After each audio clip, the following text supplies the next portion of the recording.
So my tarot list is probably a little bit shorter for my self-love, self-care decks, but it's still, I feel like you can go more in depth with it.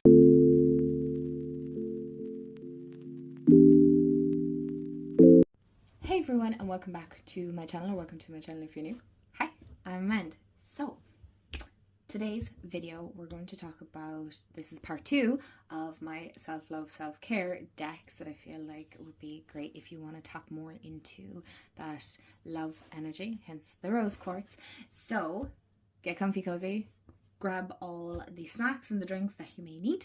I'm hoping it won't be too long, and let's get into my tarot decks that I would recommend for that whole kind of love energy, not from the aspect of relationship love, but just an unconditional love.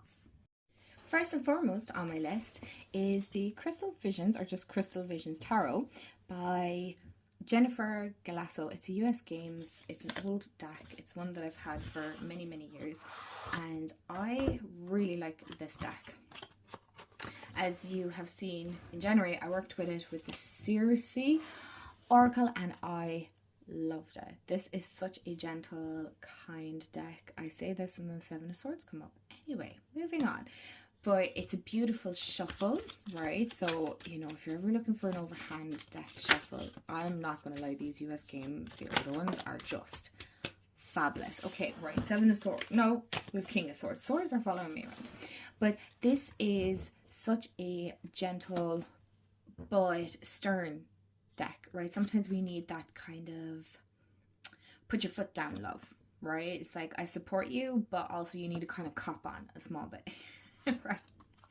So it is gentle, it is sweet, it is kind, but it is stern, and it will be like, you need to pick yourself up a small bit, right? You can't wallow in self-pity. You need to pick yourself up and work on yourself, and I feel like this deck is a great one to work with. It's very gentle, right? So again, like I said, just because it's stern doesn't mean it's not coming from a place of love. All my decks come from a place of love, but this one definitely kind of can be a little, oh, okay, thanks.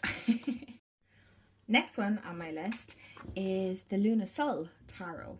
Okay, that's kind of an unusual one to pick, but when I was choosing my deck, sometimes, if you don't know, my decks actually intuitively speak, right? That sounds woo-woo, I know. Okay, I don't know how to explain that one to you, but it's like they pop out, right? So they're far more vibrant than other decks. Does that make sense? Maybe not. Maybe you don't.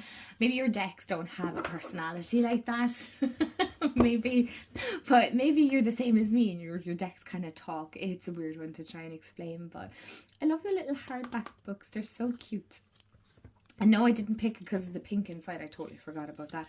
But this has a lovely spring feel to it. So I know a lot of people see February as spring. I kind of see February as in between spring and winter and spring. Again, whatever you believe in, doesn't really matter. But I really like the artwork on this. Okay, so you can't really read reversals on this. I've chatted about this deck a few times. Is this actually in order? No, it's not. But I feel like this is such a soft, sweet, gentle deck. And it's not one that I have picked up in a very long time, which is kind of sad, because I'm looking at it, I'm going, it's so nice, it's so pretty. I love the pastels. It would definitely match and work with the Work Your Light Tarot, and I feel like, or Oracle, sorry. But I feel like this is a very versatile deck in that you could pair it with many different things. I also feel like this is a great substitute as well if you wanted the This Might Hurt Tarot. Because I remember I wanted that deck, and then it was indie, and now it's like mass market. Anyway, I'm going off topic, but I feel like this is a good substitute for it, so I don't feel like I need to get the This Might Hurt Tarot. But I really like it. It's just a soft, gentle deck. That's the only way I can describe it. That's the only words that are kind of coming to mind. It's modern in terms of kind of like, it is a people-y deck, so I don't think I have any deck that isn't with people. Like, it's all people in it, but yeah. I really like this. Like, it's kind of like a relatable deck. Okay, the next one is kind of an interesting one, but hear me out. The Muse Tarot. Right? And for me, sometimes what self-care looks like is actually more from an arty, crafting point of view. Now, I love the guidebook on this. I love Chris Ann's work anyway, but I really like the way she kind of, it's short, sweet, to the point, but it also has like these little kind of poems, or I don't know, there's something about it that kind of touches your heart center, if that makes sense. And I love the backs. They're like one of the prettiest backs. Like genuinely, they are one of my favorites. I love it. And I just realized I never actually said that in one of my videos. I have too many decks that I love the backs on. But anyway, this is a gorgeous. I don't know why my camera washes this out, because that moon is far more pink. But this is more along the collage style. So this really taps into my more creative love side, right? And when I am journaling, when I am doing arts or making something, or maybe I'm making a new journal, whatever may be the case, right? Or studying, I quite like studying too, believe it or not. But this is a great deck for tapping into that very intuitive creative side. And for me, that helps me in the area of like self-care. So that's me filling up my cup. So this is kind of a fill up your own cup type deck. That's it. That's how I describe it. It's a fill up your own cup type of deck. I like it. It's not for everyone. I know that. Because I think a lot of people have an issue with some of the landscape. There's very few, but I'm trying. Yeah, here we go.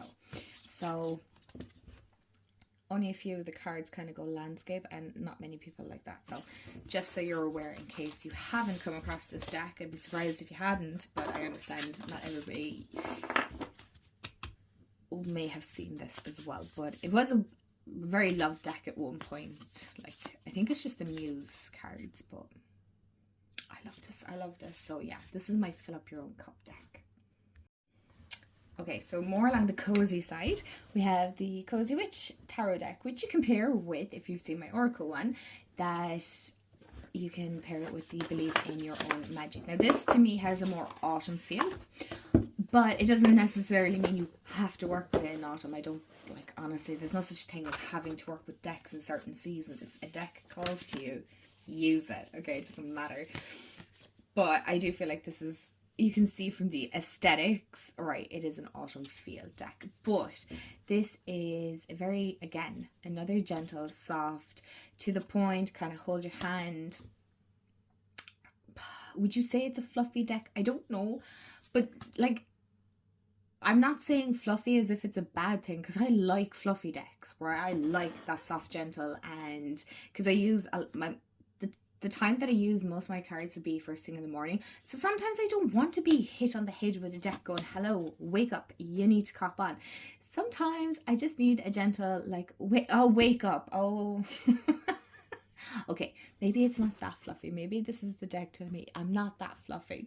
Do you see what I mean when I say my decks have personalities? But this is, don't you dare lower your voice for anyone. So it's, okay, it's not that fluffy, but it is in a case where it's like your best friend talking to you, or maybe you have a sister that kind of goes, cop on, right? Again, that's very Irish, isn't it? Kind of like a cop on mentality, which is sometimes what we need when we're looking after ourselves. You need to kind of go, right, I need to rein it in. I'm giving too much of my own energy away. And this is a great one to work with for kind of reeling it back in.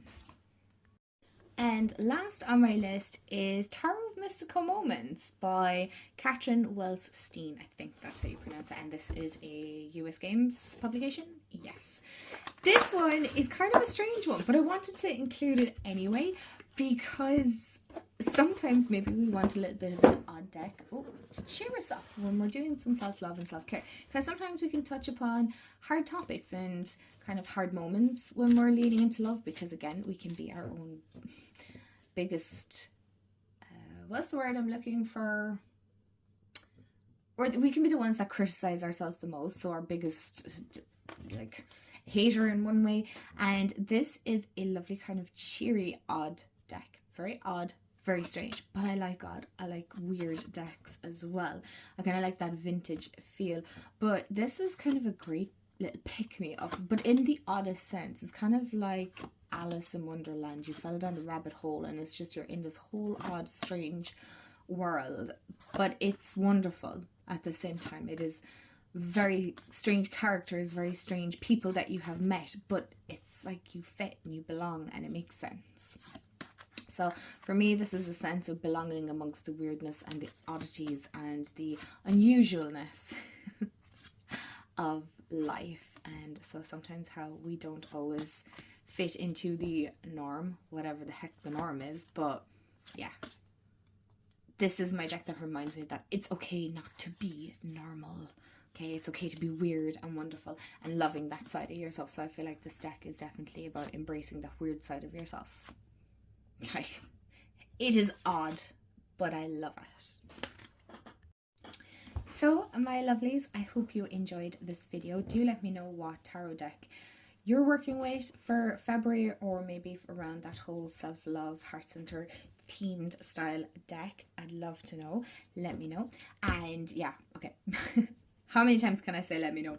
Anyway, I hope you have a wonderful day, afternoon, evening, wherever you are in the world, and I will see you all in the next video. Bye guys.